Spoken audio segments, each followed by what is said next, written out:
ഖുർആൻ ഓതുക. സുബ്ഹ് നിസ്കരിച്ചതിൻ്റെ ശേഷം എല്ലാവരും ഒരു ലേശം ഖുർആൻ ഓതുക. മഗ്രിബ് ഇശാന്റെ അടുക്ക് ഒരു ലേശം ഖുർആൻ ഓതുക. പണ്ടത്തൊക്കെ വീടുകളിൽ ഇശാമാരിബിനിടയിൽ ഹദ്ദാദ് റാത്തീബ് ഇശാക്ക് ചൊല്ലിക്കഴിഞ്ഞ ശേഷം മാത്രം ഭക്ഷണം വിളമ്പുകയും അതിൻ്റെ മുൻപ് പണികളൊക്കെ കഴിച്ചു വെക്കുകയും ഇശാമാരിബിൻ്റെ ഇടയിൽ പിന്നെ ഒരു പണിയിലേക്കും പോകാതിരിക്കുകയും ചെയ്യുന്ന ശീലം നമ്മുടെ ഉമ്മാമമാരുണ്ടാക്കിയെടുത്തിരുന്നു. ഇനി ചെറുപ്പക്കാരികളും വയസ്സ് കുറഞ്ഞവരും പണിയെടുത്താലും ഉമ്മാമമാരെങ്കിലും ഈ കാര്യം നിർവഹിച്ചിരുന്നു.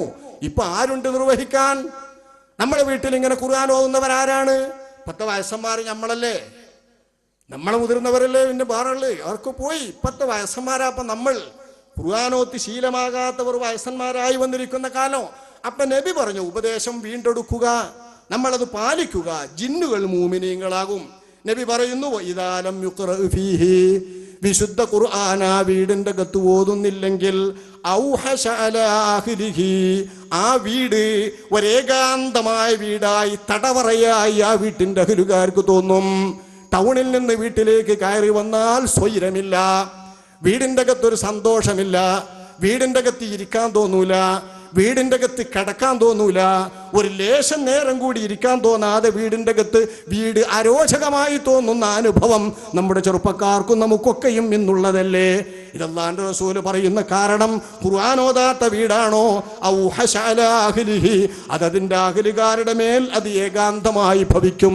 വഖല്ല ഖൈറുഹു, ഗുണം കുറഞ്ഞു കുറഞ്ഞു വരും.